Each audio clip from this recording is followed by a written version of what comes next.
Hello and thank you so much for tuning in today to the iNaturalBody channel. This is Sonia and I'm sorry that I'm not in front of the camera with this video recording. I am behind the scenes. The next several videos that I would like to upload to this channel are all regarding the background of any business, particularly our soap making businesses.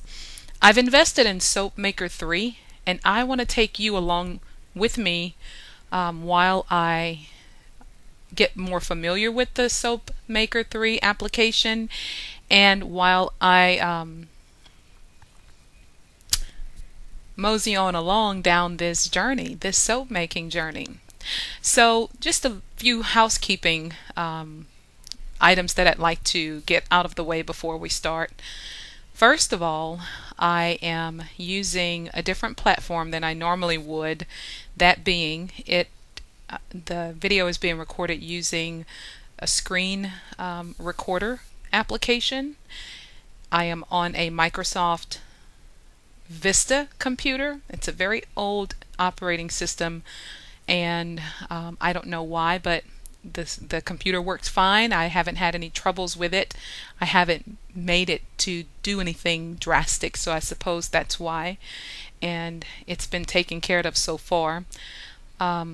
Also, from time to time I may refer to the software as an application.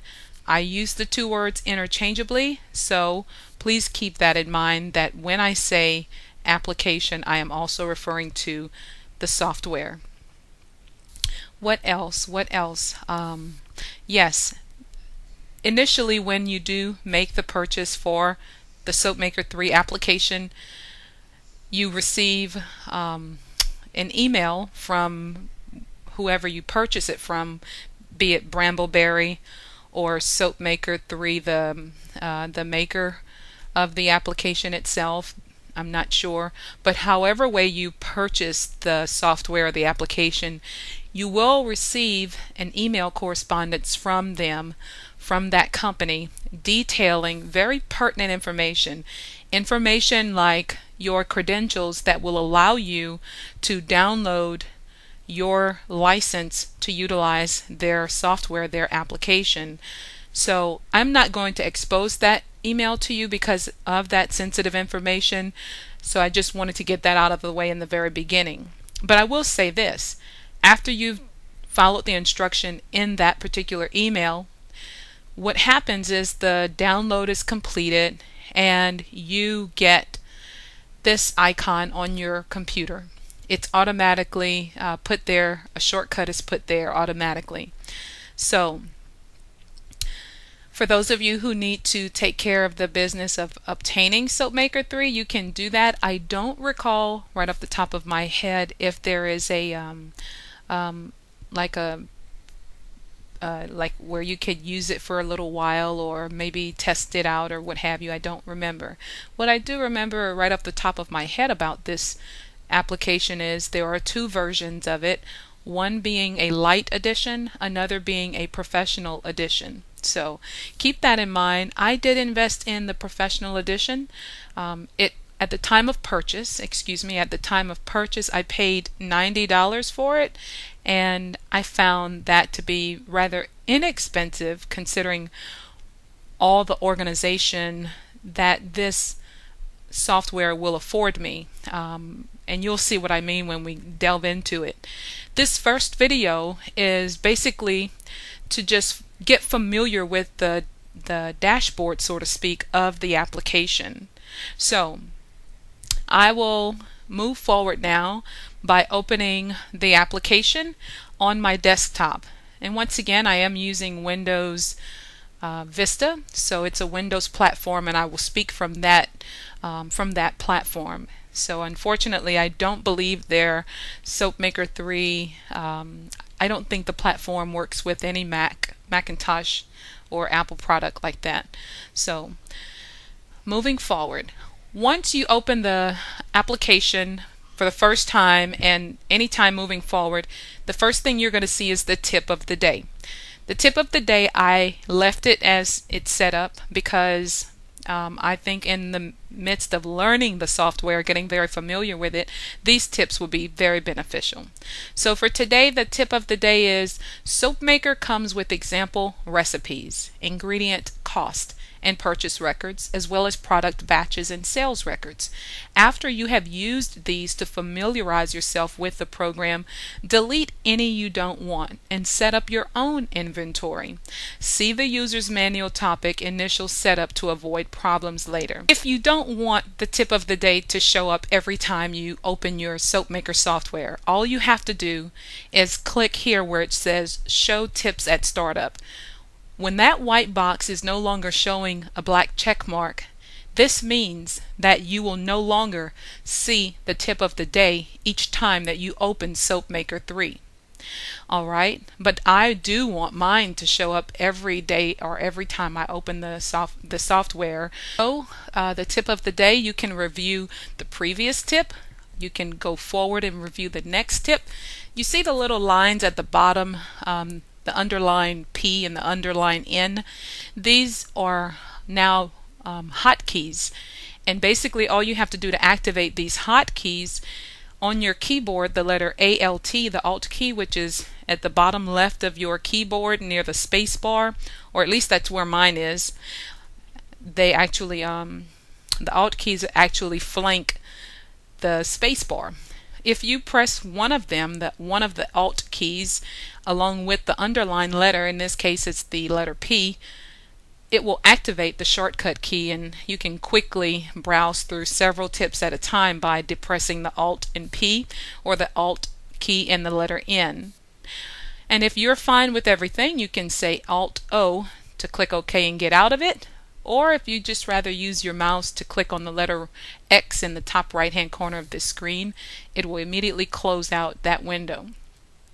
So once you close out the window, what you have in front of you is ideally the dashboard, or at least this is how I refer to it, the SoapMaker dashboard.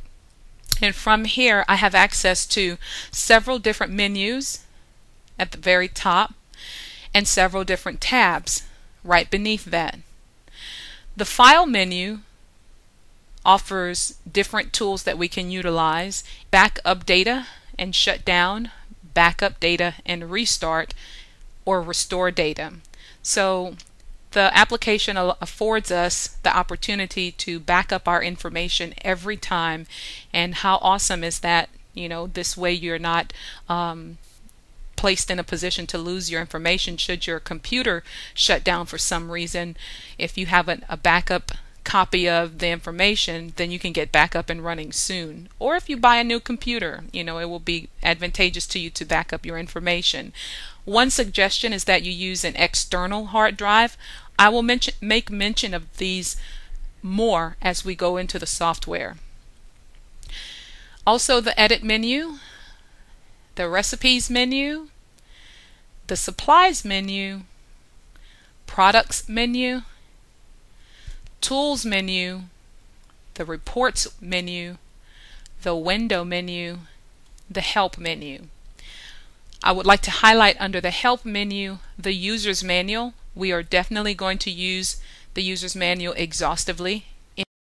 Under the Help menu is the Check for Updates. This is a good thing to do from time to time because you want to make sure that you're running the most up-to-date application. Alright, so the next area that we're going to discuss, and notice that I didn't read all of the menu tools that are available to us, and it's only because we are going to go into each area in depth throughout the SoapMaker series that you'll have access to. The next area we're going to talk about are the different tabs that you do have access to, first being My Preferences, and you get there by selecting or clicking on the Preference tab. And here's where you set up all of your preferences. Basically, what do you want the computer or the software, what do you want the software to automatically do all the time. Like, this will be your preferences, and these things can be changed. For example, show daily tip on startup. You may not want the daily tip to show up, so deselect it here, and these are your preferences. It will do exactly what you set it up to do. Solid soaps. If you work with solid soaps and you know that each bar that you work with is approximately 4.8 ounces, you can set that information here. So I've set mine up to 5 ounces. I think it comes with 4 ounces as being the system is automatically recognized with 4 ounces when you first open the software. I think I adjusted it to 5 ounces here. And you get all these other parameters that you can definitely set up in your preferences. And basically it does the same thing for the liquid soap if that's something that you work with in your shop. Also for cream soaps. There's even a non-soap area. All non-soap recipes, waste allowance for resize to mold and make batch. All of these different parameters we are definitely going to go into greater detail on. So this first video is more or less just to give you a brief idea of what the application is capable of doing. Blends. I know a lot of you make your own own scents per se. This is an area where that information can be held. Input units for the ingredients can be always kept in ounces. For example, if you always make your own fragrance combinations and you always measure it in ounces, you can keep that information here. The calculated weight unit, same thing. If it's in ounces, you can set it in your preferences and it will stay this way. The last tab in my preferences talks about production and taxes. I really like this area because it will allow you to set up tax groups. The tax groups, for example, the first thing that comes to my mind is, say for example, if I make sales often in one city versus another city, and those cities may have different taxes for whatever reason. Sometimes they fluctuate a little. Well, here the software allows you to set up different taxes for different areas, and you have all of these additional areas that you can set up. 3 different tax codes, and you can select whether or not you want to use all 3 of them. If it's on credit, the tax on purchases is for credit or cost. I like right here, if you charge differently for consignment versus retail versus wholesale, you can set up all the dynamics in this area and it will always be here. And if it changes, just come back in the preferences window and change it out. Your business year, the business year ends on December 31st, a normal year. I checked, I'm not sure if I can't remember if it's automatically checked, but remind me at year end to capture inventory values.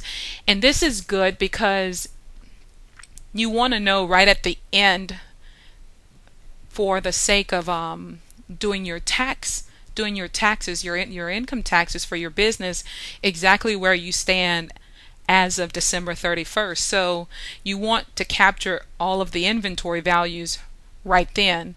And I mean, your CPA will tell you why. I'm trying not to venture into that area, but your CPA will want these values because he has to calculate the value of the assets versus your expenses and other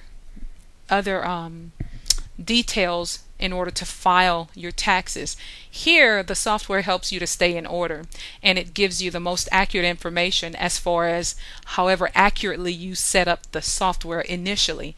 And my friends, this is what we want to do. We want to set this thing up to work for us.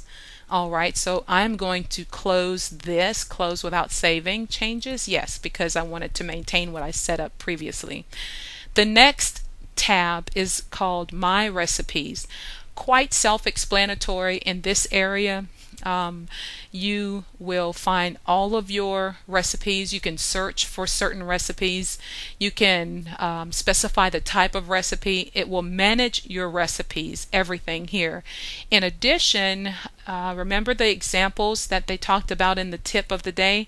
Here's where we'll find that. Okay, so just get an idea, just get a real quick look at it.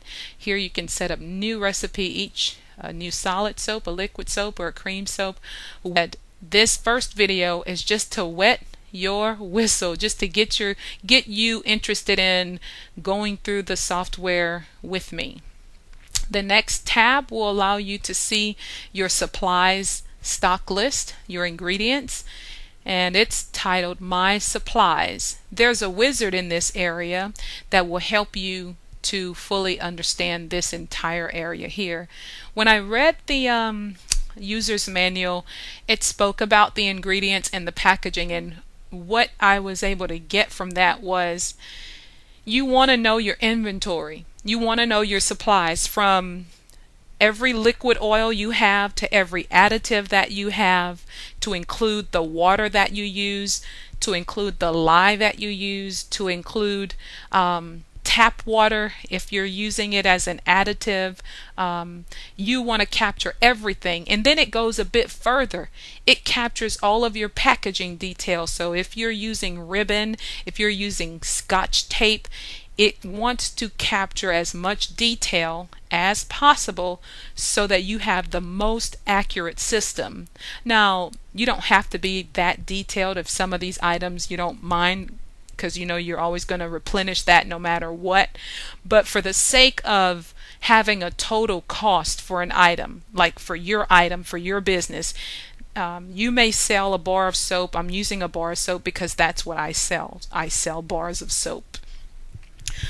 You may sell a bar of soap for, say, $12 a bar.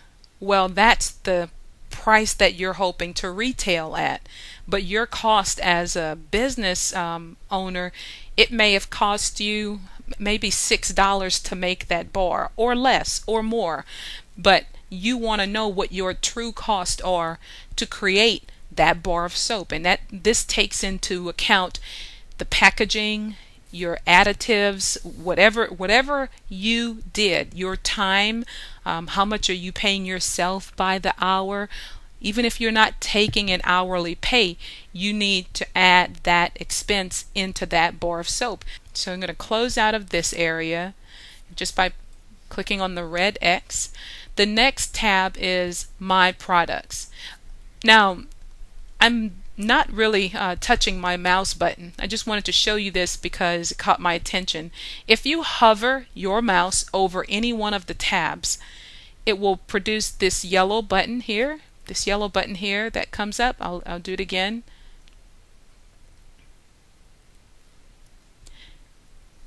And that's just from hovering over it. Show my product, stock list, and production history. That's what will happen. So now we're going to move to Graph. Show recipe qualities graph. This area, the recipe qualities graph, this is information that will give you the quality of the recipe that you're working with, like what quality products you will create. It will give you the hardness of the bar or the liquid soap or what have you, whatever you're working with. It will tell you if the recipe will produce if it will produce up to your standards or what you're looking for. How moisturizing? Is it a fluffy lather? Is it a stable lather? How hard is this bar? And you can see the guidelines here. So I'm going to close out the soap qualities graph. Alright, and next tab is a conversion calculator. I think this is very helpful because sometimes when you're working with recipes, it may not be in a unit that you are familiar with. So you could always convert that information from one unit to another. This is very useful to have, especially like I watch Ariane Arsenault's channel in the Magdalene Islands. I think I'm saying her name correctly, and a lot of times she's giving information in grams. And so for me, honestly, ounces is my preferred weight measurement. And so when I'm jotting down notes or ideas with her, I have to remember to convert all of the measurements that she's provided to ounces. So just throwing that out there. So the conversion calculator is definitely something that can help you, especially when some of our soaping gurus give us tidbits of recipes that we want to follow. We can always convert them to a metric that is easily understood by us. Moving forward to molds, my molds. When I read the user's manual in regards to my molds, this is what I gathered from it.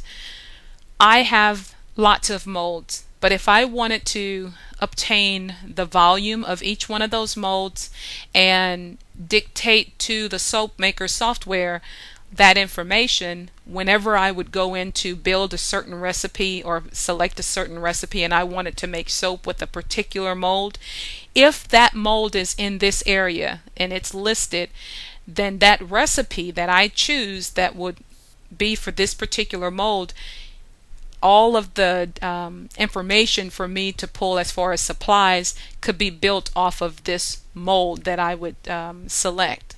So I think this is very advantageous, especially when we're using like not the loaf molds, but you know the molds that are like irregularly shaped, where you have to pour fill the cavities up with any liquid water preferably, and then gather that information, do the numbers on it to determine the cubic inches, the volume.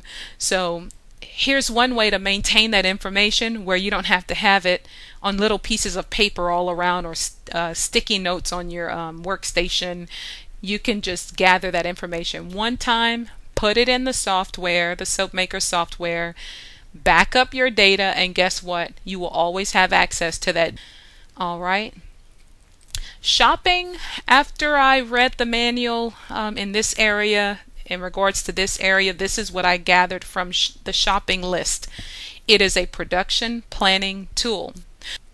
This area, the shopping list, will help you not only to navigate your current supply list, but you can go ahead and get a shopping list of what you need to buy to be able to complete an order. The production planning tool allows you to plan ahead. If you know that you have a huge order for the oatmeal exfoliating soap coming in, open your recipes, add it to your list, allow the software to work for you. It will calculate based on your current inventory what you can afford to make, basically, and what you will need to shop for the supplies that you'll be needing in order to complete that order. So let's say my quantity is 38, and so here it is. You're going to need this much lard, coconut oil, rosemary. This is my recipe right here, and it's telling me this is what you have in stock, this is what you need, and this is what you're going to have to buy. So you can see the benefit of having a production planning tool where you can print your shopping list out right here, which is really good.